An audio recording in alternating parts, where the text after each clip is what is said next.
Hey guys, welcome back to Our Lives Across the Border. Hope you're doing well today. It was a toasty one here in Mexicali today at 106, and it's only gonna get hotter. Anyways, I wanted to share my my story about first time I ever made like a Mexican dish by myself, okay? Without any help and without doing it with like a family member. So, as most of you know, I was born and raised in the United States, so I do know how to cook, different things over there. I was born in the Midwest and raised there, so, a lot of times people like to say meat and potatoes and all that type of stuff. But that is a lot of the stuff that I ate growing up, and so that is more of the stuff that I do know how to make. So moving here to Mexico has kind of been a challenge because the grocery stores here, the mom and pop ones, they're very, very, very small. And like if they do carry something like, let's say like rice, they might only carry like one, if you're lucky, two brands. So you kind of are stuck with buying like whatever they got there because of it being so small.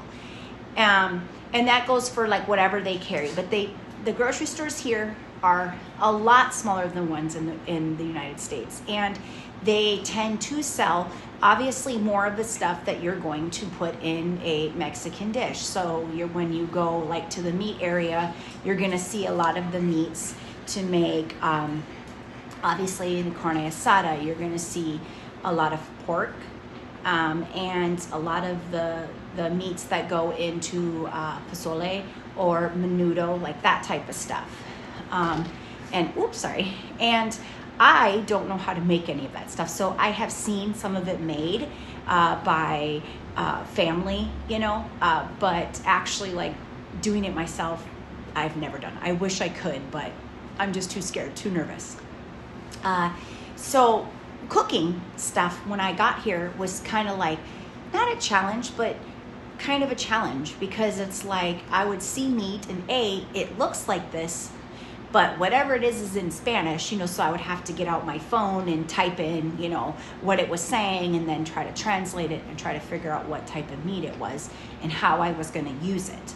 So thank God they do sell chicken breasts here, because I know how to cook chicken. We eat a lot of chicken. So, but like I said, a lot of the things in the grocery store here in Mexico is for a lot of the typical dishes that you see. They do not have a lot of processed food here. Like walking down the aisle, like the aisles are like seems like almost maybe half the length of the ones that are in the grocery store in the United States. And I would say the most common thing that I see that I would say is like processed and really bad for you is like Top Ramen. They have that other brand, the M1. I can't pronounce it, and I'm not going to hammer it, but they do have like a lot of that, and that's very common to eat here. But other than that, everything else, it seems like it's like beans and rice and like different salsas or hot sauces, different flavoring things, a lot of stuff like that. Their aisles I would say, are a lot more healthier than the ones in the States. There's not a lot of processed food. You're not going to walk down the aisle and see macaroni and cheese. Like things like just simple things like that. Like I have not seen like Lipton noodles or, any of that, like rice-a-roni, like nothing. They don't have that in the stores here. Now in Mexicali, like if you go to Smart and Final, or even Costco, you might be able to find some of that stuff. But of course, if people are not going to buy it here in Mexico, they're not going to sell it. But those two stores, and I've never been in Sam's Club, but I'm going to assume that Sam's Club is a lot going to be like Costco. And if it is Americanized, but people will buy it, they're going to sell it. But at the small stores that they have here in these small towns, they don't sell stuff like that. Like pudding. And they don't even sell like Jello in the boxes, because gelatin is very popular here, but they sell it in like these big packs, but no Jello, or pudding, like the Jello pudding brand, So it's just like there's just random things I can think of, but basically they have like a coffee aisle. They do not have like coffee mate creamer unless it's in a little carton like on the shelf, so it does not refrigerate until you open it. So it's just like I said, the grocery stores are they're very small here, but they're like straight to the point, basically. Like it's just like simple and no foo-foo about it, you know. So the first thing that I was like, I was actually watching TikTok, and for whatever reason, I don't know why, I kept seeing all these things coming up with chili con carne, and it looked so easy to me, and I have had it because hubby's mom makes it a lot when she comes down here, and she had actually just made it the last time she had came down here, and I was like, you know what, I want to try that. I want to try that. So if you've ever made it, it's super easy, but me being like, oh, I don't know what I'm doing, you know, I was nervous. So we do have a short, actually, of the gist of how I did it with, roasting the vegetables. But the funny thing is when I went to the grocery store, like I'd never bought a tomatillo before. I knew what they were. I've seen them before, you know what I mean? I knew what they were. I didn't know where to find them in the grocery store, you know?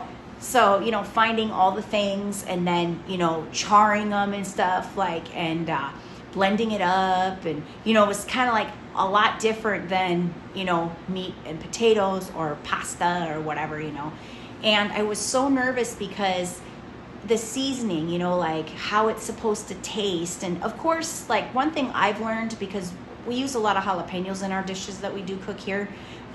Some are really spicy and some aren't. So one thing I've noticed, like with making it, because I've made it numerous times now, is sometimes it's not as spicy as like the time before, or sometimes it's more spicy because the jalapeno or the serrano was hotter. So the first time I made it, it was kind of like, oh, I don't know if it's spicy enough, So, and of course the meat was super easy to cook, it was easy to make. But I tell you, I was so nervous making it. But that is actually the first, I would say, Mexican dish that I made, by myself. And it's not hard, but I was pretty proud of myself, and it was pretty good. And I've made it numerous times since then. But I still haven't conquered, pozole or menudo, even though when I see it, I've watched people, prepare it and stuff, it does look pretty simple.